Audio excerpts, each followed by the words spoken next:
नमस्कार मित्रों, मैं आज आपके सामने समस्त महिला जाति का दर्द साझा करना चाहूँगी, जो खाली एक देश का ही नहीं बल्कि समस्त संसार का भी दर्द है। जो आए दिन हम अखबारों में पढ़ते हैं कि आज फलां ऐसी घटना फलां जगह पर घटी और लड़की के साथ दरिंदगी हुई। अब इसमें कोई भी पीछे नहीं है, किस पे भरोसा किया जाए। ऐसा समय चल रहा है कि बाढ़ ही खेत को खा रही है। आप देखते हैं रिश्ते तार-तार हो रहे हैं। इसमें किसकी गलती है, हम कहाँ गलत हैं, ये सभी हमें सोचना होगा। लेकिन जब मैंने डॉक्टर पद्मजा शर्मा, जो राजस्थान की प्रतिष्ठित कवयित्री और लेखिका है, उनका एक छोटा सा आलेख पढ़ा तो मैं उसे आपके सामने रखने से रोक नहीं पाई। तो मैं उन्हीं की लिखी एक छोटी सी बात आपके सामने प्रस्तुत कर रही हूँ।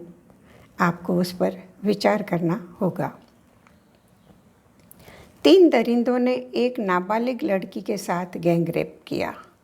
उन दरिंदों के नाम लेते हुए भी मुझे घिन आती है। जोधपुर ही नहीं, पूरा देश शर्मसार हुआ। जो शहर अपनायत का शहर माना जाता है, जो राजस्थान की सांस्कृतिक राजधानी माना जाता है, उसमें यह दरिंदगी हुई। दरिंदों ने कबूल भी कर लिया। इससे पहले एक स्कूल में 7 वर्षीय बालिका के साथ वहाँ के चतुर्थ श्रेणी कर्मचारी ने कई बार दुष्कर्म किया। बलात्कार तो हर रोज़ हो रहे हैं। क्या कहें, सरकार बेटियों की सुरक्षा करने में विफल रही है या हम अपने बेटों को संस्कारित करने में, नैतिकता का पाठ पढ़ाने में, जीवन मूल्यों को बताने में चूक गए हैं। एक लड़की जो आप पर यकीन करती है, भाई समझकर आपके साथ एक विश्वास लिए चल पड़ती है, उसके विश्वास के साथ आपने धोखा किया। ये जघन्य अपराध है। माना लड़की से गलती हुई, दोस्त के साथ घर से निकल गई, बिना भविष्य के बारे में सोचे, बिना समय और समाज की नज़ाकत को ध्यान में रखे, मगर क्या उसकी यह भयावह सज़ा उसे मिलनी थी?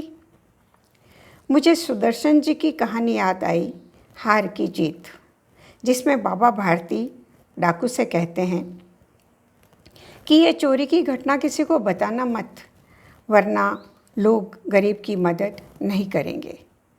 अब ये लड़की पुरुष जाति पर जल्दी से विश्वास कैसे करेगी? इसका मासूम दिल कितना छलने हुआ होगा। उसके जीवन को यह हादसा किस तरह प्रभावित करेगा, उसकी ज़िंदगी को किस मोड़ पर ले जाकर छोड़ेगा, कौन जाने। जब दरिंदगी होती है तो सिर्फ लड़की के शरीर के साथ ही नहीं होती, उसके मानस के साथ भी होती है। ऐसे दरिंदों को कड़ी से कड़ी सज़ा मिलनी ही चाहिए, यानी फांसी की सज़ा, इससे कम नहीं। लड़की अपना मानसिक संतुलन खो सकती है, पुरुषों के प्रति हमेशा के लिए नफ़रत से भर सकती है। इसलिए आज हम सबको सोचना है कि आखिर चूक किसकी है। हम खुद जो दूसरों की तरफ 3 अंगुलियां कर रहे हैं, एक अंगुली खुद की तरफ भी इशारा कर रही है। मेरा 24 वर्षीय बेटा अपनी पहली नौकरी शुरू करने नोएडा जा रहा है। मैंने एक माँ होने के नाते यही समझाया है, बेटा, लड़कियों की, स्त्रियों की इज़्ज़त करना जैसे अपनी बहनों और माँ की करते हो। जो इंसान इनकी इज़्ज़त नहीं करता, उसकी पढ़ाई लिखाई ही नहीं, जीवन भी व्यर्थ है। वे भी तुम्हारी तरह इंसान हैं। इस सोच के साथ उनके साथ बर्ताव करना। यह शिक्षा हम नौजवानों को दे तो रहे हैं, मगर जो बुजुर्ग पीढ़ी इस घिनौने कर्म में जब तब लिप्त पाई जाती है, उसका क्या? एक दादा ने पोते के साथ दुष्कर्म किया, यानी बाढ़ ही खेत को खा रही है। उसकी रखवाली कौन करेगा? वक्त बहुत नाजुक है, मसला उससे भी ज़्यादा नाजुक।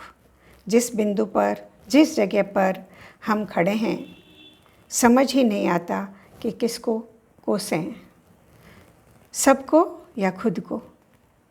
लेकिन इस सब के बाद भी मैं यही कहूँगी, लड़कियों, हिम्मत मत हारना। आपको मादा समझकर आपके साथ जो दरिंदगी कर रहे हैं, उन्हें सज़ा दिलाना, सामने आना, डर कर छिप कर मत रहना। अपराधी सलाखों के पीछे हों या फांसी के तख्ते पर, इस बात को भूल नहीं जाना है। दूसरी बात यह है कि कोई भी काम अपने घर वालों से छिपकर मत करो। अंततः माता पिता आपके हितैषी हैं। वे अगर किसी काम को करने से रोकते हैं तो उस पर विचार करो। बिना सोचे समझे अपने घर से निकलने का निर्णय मत लो। वक्त तो जैसा है वैसा ही तुम्हारे सामने है।